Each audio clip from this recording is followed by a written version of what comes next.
Ada satu ilmu Jawa yang tidak dibaca, tidak diucapkan, bahkan tidak boleh dipamerkan. Tidak ada mantra, tidak ada jampi, tidak ada ritual aneh. Tapi orang yang menguasainya hidupnya berubah. Anehnya, semakin dia diam, semakin kuat pengaruhnya. Semakin dia tidak bicara, semakin orang lain merasa sungkan, bahkan takut tanpa tahu sebabnya. Ini bukan sugesti, bukan kebetulan, dan bukan cerita karangan. Ilmu ini sudah dikenal oleh leluhur Jawa, tapi disengaja tidak dituliskan. Kenapa? Karena ilmu ini tidak aman jika jatuh ke tangan orang yang salah. Banyak yang mengira kekuatan ada pada mantra. Padahal para sesepuh tahu satu rahasia. Kata-kata bisa dibohongi, tapi batin tidak. Ilmu ini tidak bekerja lewat suara, tapi lewat getaran rasa. Tidak menyerang, tapi membuat orang mundur sendiri. Yang lebih mengerikan, orang yang menguasai ilmu ini sering tidak sadar bahwa dirinya berbahaya. Karena ilmunya tidak membuat marah, tidak membuat sombong, tapi membuat tenang. Dan justru ketenangan itulah yang paling ditakuti. Jika kamu pernah bertemu seseorang yang tidak banyak bicara, wajahnya biasa saja, tapi auranya bikin kamu segan. Mungkin dia tidak punya mantra, tapi batinnya sudah tertata. Dan di video ini, aku akan membuka ilmu Jawa yang tidak butuh mantra, tapi hasilnya nyata. Bukan untuk pamer, bukan untuk gagah-gagahan, tapi untuk kamu yang ingin hidup lebih kuat tanpa harus keras. Sebelum lanjut ke pembahasan yang lebih dalam, terima kasih buat kalian yang sudah like, subscribe, dan setia menonton channel ini. Semoga setiap dukungan yang kalian berikan dibalas dengan kelancaran rezeki, kesehatan, dan ketenangan hidup. Amin. Dan buat kamu yang baru menemukan channel ini, pastikan subscribe sekarang, karena konten seperti ini tidak semua berani membahasnya. Pertama, salah paham besar tentang ilmu Jawa. Selama ini, ketika orang mendengar kata ilmu Jawa, yang langsung terbayang adalah mantra, bacaan, jampi-jampi, ritual malam hari, kembang 7 rupa, puasa yang berat. Seolah-olah tanpa itu semua, ilmu tidak akan bekerja. Padahal, itulah kesalahpahaman terbesar.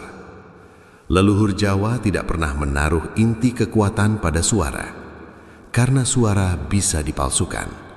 Kata-kata bisa dihafalkan, mantra bisa diucapkan tanpa makna. Yang ditakuti para sesepuh justru satu hal, manusia yang bisa bicara tapi batinnya kosong. Ilmu Jawa sejati bukan tentang apa yang keluar dari mulut, melainkan apa yang hidup di dalam batin. Inilah yang jarang dibahas. Banyak orang datang mencari ilmu dengan satu niat, ingin ditakuti, ingin disegani, ingin dihormati, ingin menang dari orang lain. Maka yang dikejar adalah mantra, karena mantra terlihat cepat, terlihat sakti, terlihat berisi. Padahal, para leluhur justru menyembunyikan inti ilmu agar tidak jatuh ke tangan orang yang salah. Karena ilmu Jawa bukan alat untuk menyerang, melainkan alat untuk menata diri. Dan ini tidak cocok untuk orang yang tergesa-gesa. Sesepuh Jawa memahami satu hukum batin.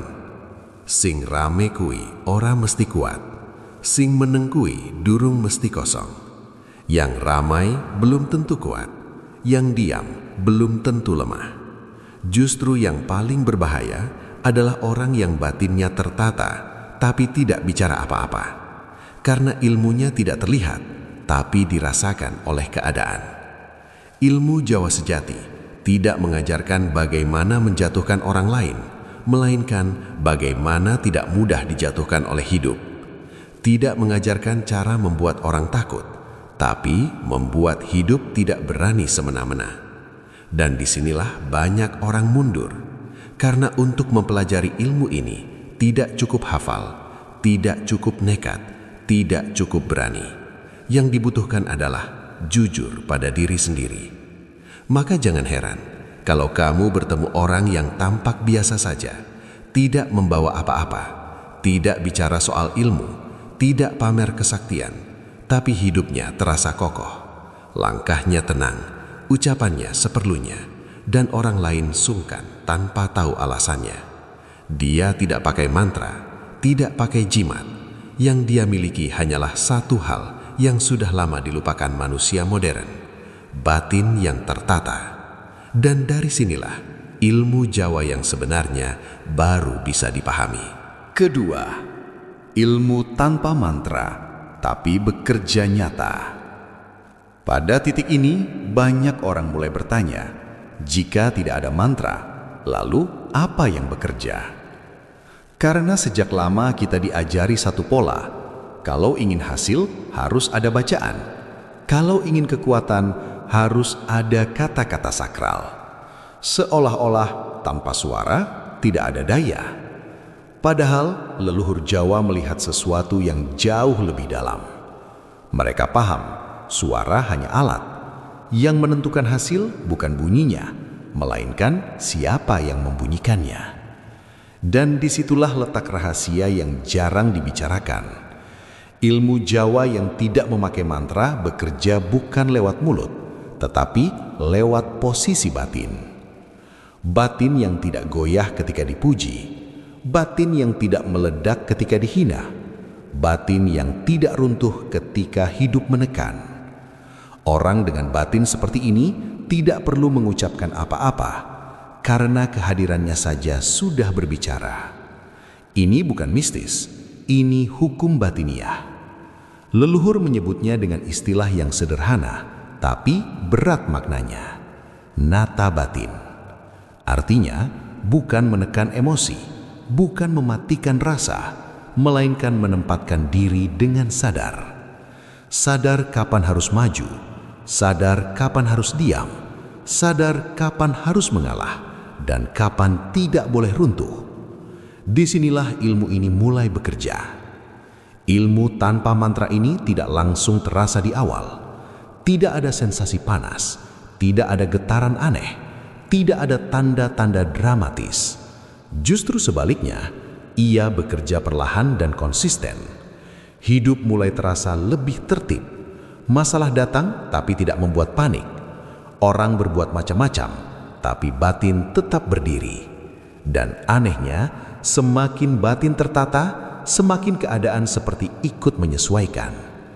Banyak orang gagal di tahap ini karena mereka ingin hasil cepat, ingin langsung ditakuti, ingin langsung disegani. Padahal ilmu ini tidak mengubah dunia luar, tapi mengubah pusat kendali di dalam diri.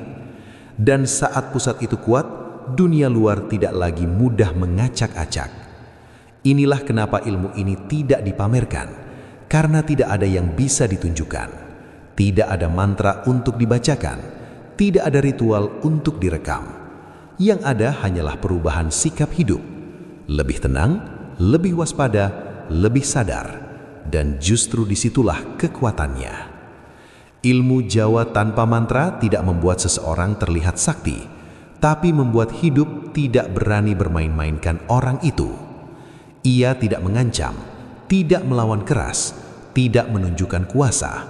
Namun, entah kenapa, orang lain memilih menjaga jarak. Bukan karena takut, tapi karena merasakan sesuatu yang tidak bisa dijelaskan. Itulah cara kerja ilmu ini. Sunyi, tidak ribut, tidak terlihat, tapi nyata. Dan jika kamu mulai merasakannya, itu pertanda satu hal. Batinmu sedang belajar berdiri tegak tanpa mantra. Ketiga, kunci utama, rasa bukan kata. Jika mantra bukan kuncinya, jika bacaan bukan penentunya, lalu apa sebenarnya inti dari ilmu Jawa ini? Jawabannya sederhana, tapi sangat sedikit yang sanggup menjalaninya. Rasa